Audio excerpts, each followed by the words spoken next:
Imagine building your life, raising a family, working hard, paying taxes, only to be told that all of it could soon vanish.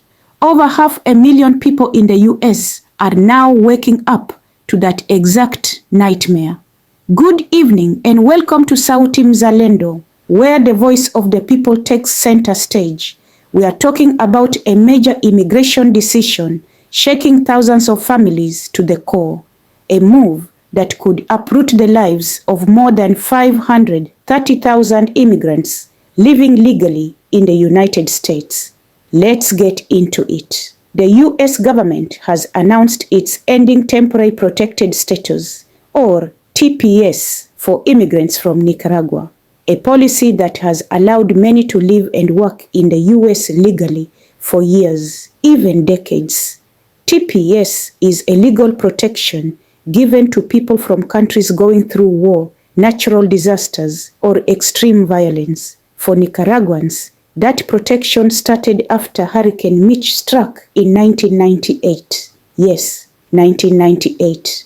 That's 25 years of building lives in America.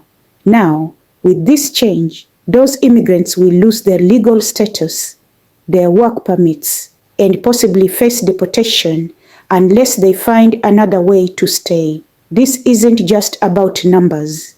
These are people who've called America home for most of their lives. Many have children who are US citizens. They own homes. They run businesses. They pay taxes. They've contributed quietly but powerfully to the communities they live in. And now, in the blink of a political shift, they are left in limbo. The Trump administration says the situation in Nicaragua no longer qualifies for TPS. Critics, however, argue that this decision ignores the ongoing political repression under President Daniel Ortega's regime, where the government has jailed opposition leaders, shut down media outlets, and pushed thousands into exile. So the question many are asking is, if that doesn't count as unsafe, what does?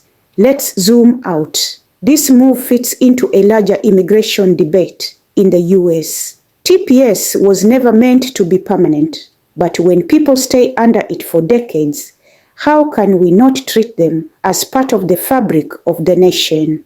Some say the system needs to be reformed, offering long-term solutions for those who've built lives under TPS. Others say the law is clear. Temporary means temporary. The Trump administration has walked a tightrope on immigration, balancing political pressure with humanitarian concerns.